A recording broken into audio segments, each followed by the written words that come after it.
Hi everyone and welcome to the final faves and fails of 2023. I'm not quite sure how we are here again already. This year seems to have gone incredibly slowly and yet December has crept up on me somewhat. Does anybody feel the same? I feel incredibly anxious, a little panicked and very disorganized at this moment in time. Anyway, we are going to get on with this video. This will feature all of my ultimate favorite products that I've been trying both on and off camera throughout the month of November. And it's a little bit of an equal split here, is there? It's about 60% brand new products that I haven't mentioned that I've been trying off camera and 40% those products that I've mentioned on my channel before. So lots of new things to mention.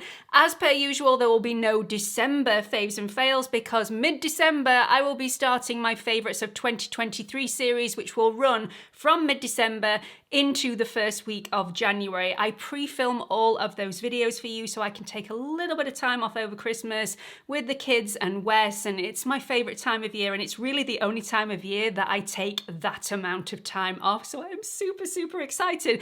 I will still be checking in with you though, and I really hope that you watch all those videos because blood, sweat, tears and a lot of love is poured into creating them for you. So if you're wanting to hear my ultimate favorite foundations, concealers, eye products, blush, bronzer, skincare, and hopefully there will be a video with my mum's favorites in as well, that series is definitely the one to tune into. Let's get on with this. So before I jump into the first product, I want to do a bit of a news flash. This is not sponsored. I just want to make you aware that I'm going to be starting this today. It's a bit of an experiment. I'm going to see if it works, and believe me, if it does or if it doesn't, I will be back to tell you in 3 to 6 months whether I think this is a goer or whether it's just not worth your time or your money. This is the Viviscal Hair Nourishment Program. It's vitamins for healthy hair. It includes biotin, zinc, vitamin C, iron, and collagen complex. Now, the reason I wanted to try this is I've heard some absolute wonders from other people. I've read a lot of reviews about this. A lot of them are good, and it's also supported by 7 clinical trials. The other reason I want to try this is a collagen complex that is tablet form, and although I can take the liquid form as long as I mix it in with a bit of juice like orange juice or apple juice, but I'd rather just take a tablet. It's easier for me. So we're gonna see if this works. Believe me, I will not hold any punches. If I think this is rubbish and not worth your money, I will tell you. So today is the day that I start this, right at the beginning of December. Time will tell whether it works. While we're on the subject of supplements, I just want to mention this next product. I have mentioned it frequently in the past, so you've heard me talk about it plenty of times before. These are the Beauty Pie Like Sun Bio-Optimized Vitamin D3 and K2 Soft Gels. I stopped taking these for a while and I'm not quite sure why I did. In fact, I've stopped doing a lot of things for myself over the last few months that I used to do every single day, day in, day out. I just need to be slightly kinder to myself. And this was one of the things that I stopped, and my body has had a knock-on effect. Not only how my body feels, but also how I feel mentally. Recently, honestly, it feels like I'm trying to wade through a fog, and that is not all vitamin D deficiency. I'm pretty sure a lot of it will be down to hormonal issues and a lot of situational stuff that's been going wrong at home at the moment, not with family. Don't worry, just, build stuff and the fact it's taking so long to get this finished, but these have already started making me feel better. Now, it is impossible to get the right amount of vitamin D, especially through those winter months, because the majority of vitamin D that we absorb is through natural sunlight, and I plaster myself in SPF anyway, so it's really important for me to take a vitamin D capsule on a daily basis, and I'd stopped doing this, and I'm so cross with myself because now I'm suffering the side effects. So started taking these again around about 5 days ago, and I'm already feeling so much better. I got that boost of energy. I just feel brighter in myself. These have helped me, and I wanted to mention it. I know these aren't a new product that I've mentioned on my channel before, but they are a product that I swear by. Let's jump into a fail. This epic fail for me. I just don't understand the product. I think it's really, really gimmicky and it doesn't work. So for me, great marketing, because the marketing got me to buy the product. I was skeptical and my skepticism rang true when I tried it. I did try it for a good 3 days because with mascaras need a bit of time to breathe and grow and just thicken up and become who they need to be. But this one is just so lackluster. I just look at it and go, So this is the Max Factor X Masterpiece 2-in-1 Lash Wow, and this was Lash Meh for me. I just don't get it. This is supposed to give volume and length, and it's incredibly clever. So let me just show you the little wand here. So this is one of the ways to apply. This is a generic straight wand, which is right up my street. I actually quite like the wand. However, let me show you what the wand does. So with a twist of the end, it goes a little bit stumpy and sort of spirals a little bit. Now, I'm not quite sure which is supposed to be which. One of them lengthens, one of them volumizes. Neither do either, to be quite honest. So I'm not quite sure what they're on about. I've tried it so many times and it does nothing. And not only that, it creates those little bobbles on the ends of each lash, which drive me insane. So yeah, it's not one that I recommend. It's unfortunate, but well done to Max Factor for getting me to buy this by creating something that, I mean, it looks interesting, but it doesn't work. A product that I wasn't disappointed with, though, is this eyeshadow quad from Guerlain. Oh, this is just stunning. I have this on my eyes today. Not going to go into it in masses of depth because I did a get ready with me using this palette. I will link that up here for you and also at the end of this video so you can check that out a little bit later on. These are soft, buttery, smooth. There is only one matte in here, which is this deep aubergine colour, which I have on my lash line as a bit of a liner, and then I have all 3 of the other products. In fact, I've emulated the look that I created in that Get Ready With Me video today. I just love it. I've worn this palette in so many different ways. It's very versatile. Looks a bit scary because the shades are quite punchy. It's not my usual neutrals palette, but it's so wearable and these are rich. They are luxurious, incredibly well made, and I like the packaging as well. It's just beautiful. Everything about this palette I really like, including the mirror, chunky mirror, great for travel. What's not to like? Moving on, we've got 3 more products that, once again, I'm not going to wax on about for too long because these have already featured in a previous video. I think it was my December must-haves video, but I love these. This is hair care. If you have dry, brittle, damaged hair, if you used to or you still bleach your hair, I definitely used to bleach my hair every 4 to 5 weeks at the hairdressers. I now don't bleach my hair anymore, but I still colour treat my hair, which is still damaging the core of the hair. So I find that these really do repair the hair, really make it super, super smooth. Also, don't weigh it down. I have really thin, lifeless, flat hair to begin with, so I don't want anything too weighty that's going to weigh it down even further and make me look like a drowned rat. Not a good look for me. So these came in and I was a little bit worried at first, but I had no need to be worried because these are working a treat. Now, I've got all 3 of these products. I've got the L'Oreal Professional Absolute Repair Molecular Shampoo. I've also got the Washout Serum, which is their version of a conditioner. This one took a little bit of getting used to because I'm used to dumping a little circle of conditioner on the palm of my hand, which is then really easy to rub through your fingers and then spread evenly through your hair. When you have a serum-like consistency, slightly more challenging to do that. So I've probably used a little bit more than I needed to with this, but it's such a lovely product and not weighty at all because of the consistency and just makes my hair feel beautiful. This is the one that my hairdresser recommends, though, if you only want to buy one of the products. This is the one that's going to give you more bang for your buck. It's the Absolute Repair Molecular Leave-In Mask. Wait until your hair is semi-dry, so towel-dried hair, and then part your hair into sections and apply this on the lengths of the hair. And oh my goodness, you can apply more than necessary if you want to and then wrap it up in a towel and leave it on as a treatment. I haven't actually done it that way because I don't want to waste the product, so I only apply 1 to 2 pumps of this and just section my hair off, apply it, and then dry my hair. And really, my hair is in so much better condition already, and I've only been using it for a matter of weeks. Result for me.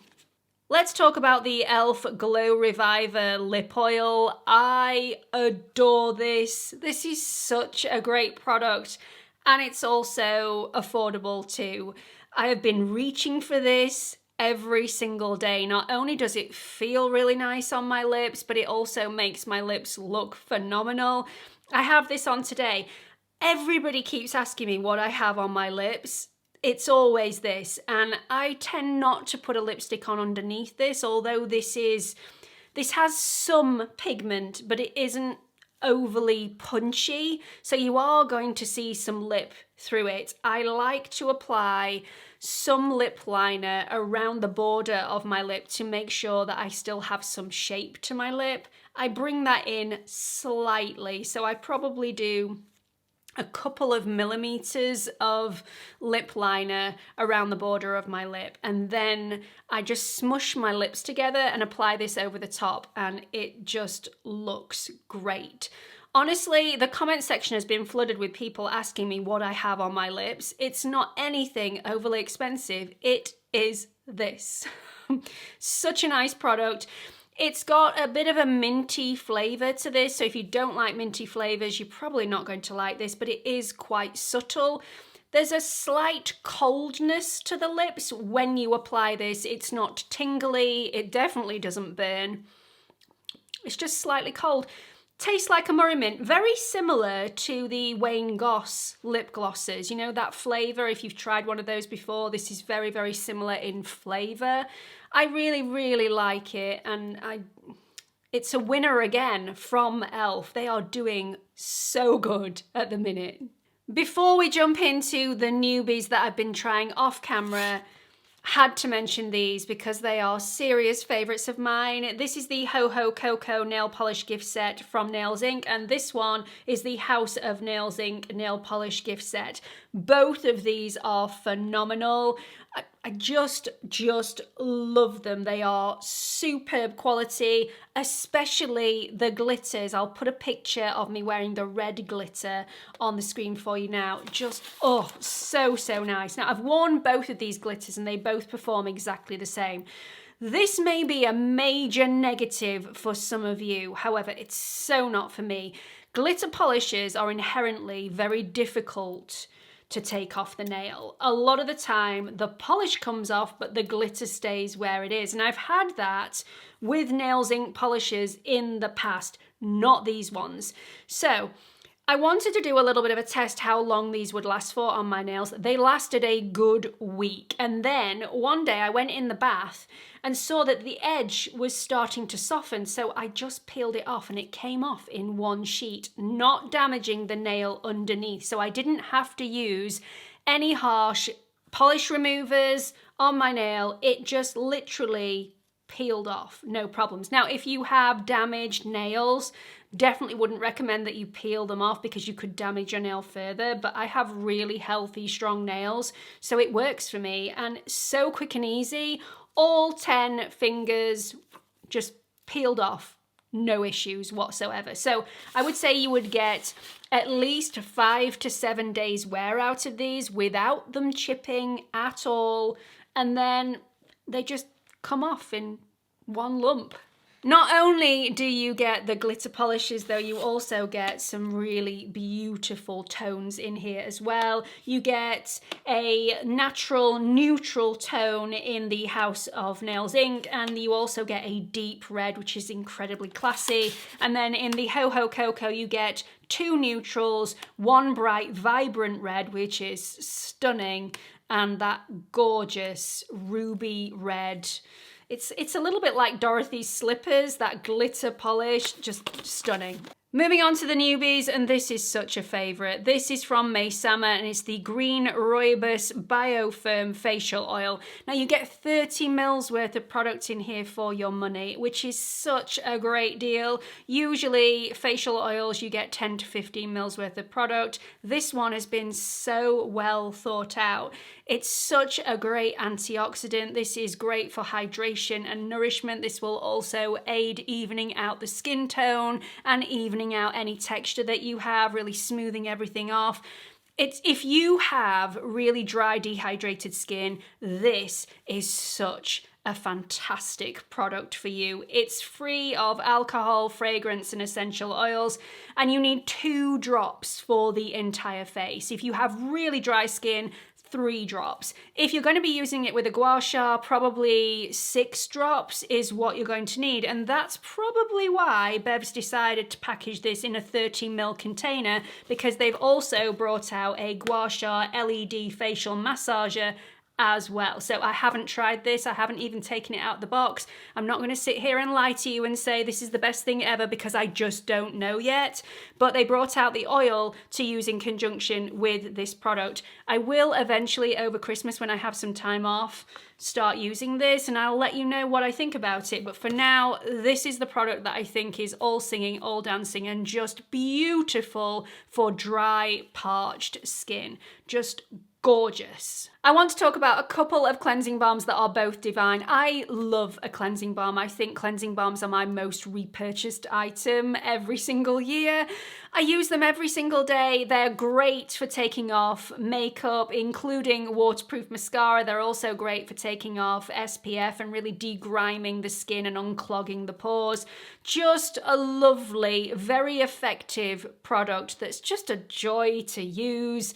Apply a little bit of cleansing balm on the ends of your fingers, apply to a dry face, and massage is just such a nice way. I don't know about you, but I hold a lot of tension in my jaw and underneath my cheekbones, where I do tend to clench my jaw quite a bit throughout the day if I'm overly stressed or waiting for something. I hold all that tension in my face, so to be able to use a facial oil like Bev's Mascara facial oil, or a nice cleansing balm, or both if I'm feeling that way, just to relieve that tension in my face and allow that to not only hydrate my face but also cleanse my face as well. So good. And I'm not saying I only use these 2. I use loads of others as well, including Beauty of Josie, and I love their cleansing balm. But depending on my mood, depends on which cleansing balm I reach for. So let's go into the Elemis Pro Collagen Green Fig Cleansing Balm first. You've all heard me talk about Elemis cleansing balms before. Really like them. Find them a little bit overpowering on the fragrance, as I know a lot of you do as well. This one I can definitely take. The original one, the original fragrance, it's a little bit off-putting for me. This is very, very fruity. It's the limited edition green fig version. I could sit and smell this all day. It's really nice. It's so fruity and fresh. Very, very nice. I actually haven't tried the rose cleansing balm. I've smelt it. Smells divine. But this one I think is my favorite that Elemis do. Again, have to be in the mood for this because it's a very fruity, uplifting fragrance. If I want something a bit more spa-like, I go for the Estee Lauder Advanced Night Cleansing Balm. This is zestier, much more like a spa fragrance. It's more grown up for me. So although Elemis is a very grown up brand, very luxurious brand, this is the one that makes me feel like I'm putting something super luxurious on my skin. So if that's the one for you, this one is gonna be, it's gonna float your boat. So I'm starting to glow a little bit. I say starting, I've been starting to glow for the last half an hour. It's rather warm in this room and I have a long sleeve t-shirt on as well as my jumper. It might be a lightweight jumper, but it's still enough to make me slightly overheat under all these lights. So I have done this on purpose though, because I wanted my makeup to look shiny for this next product, for me to show you how it works. This is so good on my over 40 dry skin. This is the Pore Eclipse Translucent Loose Setting Powder from Milk Makeup. This doesn't have any talc in here. It's a talc-free product if that is really important to you. That is the information. Talc doesn't scare me in the slightest. However, a lot of people don't like the ingredient, so I just wanted to mention that. I think this is best applied with a powder puff rather than a brush or a sponge. You may have a different experience, but I like to tip a little bit into the lid, really press that into the fibers of the powder puff, and then press that into the skin. I don't find this a drying product at all, but it smooths, it gets rid of any oil. It also airbrushes my pores, airbrushes my texture. So, so good at what it does. I've spoken about the NARS pressed powder a lot. Hands down, love that powder. This is the loose form of that powder. I mean, obviously it's not, it's a completely different brand, but it's just as successful at blurring all the imperfections out and really smoothing off any texture as that powder. I mean, look. It doesn't take any life out of the skin, but it just smooths and blurs. Look at that. So, no powder. Powder. Concentrate on the side of my nose here where it looks super shiny and a little unflattering. I can cope with the glow on my cheek and a little bit on my forehead, but that little bit there's starting to look unflattering and on the top of my lip. And on this side, smooth. I mean, it's enough to take your breath away. I'm gonna even myself off and we'll get on with the next product. And finally, I have no idea why I haven't tried this concealer before. I feel a little bit silly because this concealer is phenomenal. It reminds me in consistency a little bit of a tiny thicker version of my favorite Lancome All Over concealer, but it has way more coverage. So the Lancome concealer, I would say, gives medium to very low full coverage at best with 2 layers. This concealer will give definite high medium coverage immediately, and I would say full coverage with 2 layers of this. It's phenomenal coverage. And yet, even though it has coverage, it doesn't have that thick, crusty look. It's still quite hydrating underneath the eyes. This doesn't contain any alcohol, fragrance, or essential oils. It's such a nice product. It glides on underneath my eyes. It doesn't dry down too quickly, which is a problem with a lot of concealers for me. I do like to work it into the skin for a little bit of time before I want the product to be drying down. Excellent coverage, just smoothing, non-creasing. It has great lasting power. I just love it. I just think it is so, so good. It's fastly becoming one of my favorites. Will it be my ultimate favorite of 2023? Will it knock my Lancome All Over concealer off the top spot? I just don't know at this point. It's so close. So that's it for this video and for the entire Faves and Fails collection of 2023. I cannot believe I am saying we will recommence in January 2024, which seems like a million miles away, and it's less than a month. I have no idea how that has happened. Do let me know what you've thought about this video in the comments section. I'm eager to hear your thoughts. Also, please check that you have liked, you have subscribed, and hit that notification bell, because I have had so many people contact me over the last few months saying that they already had subscribed, but YouTube had unsubscribed them without their knowledge. So just check you are subscribed and you've hit that notification bell so you don't miss any future uploads. Hope to see you all in the next one. Bye everyone.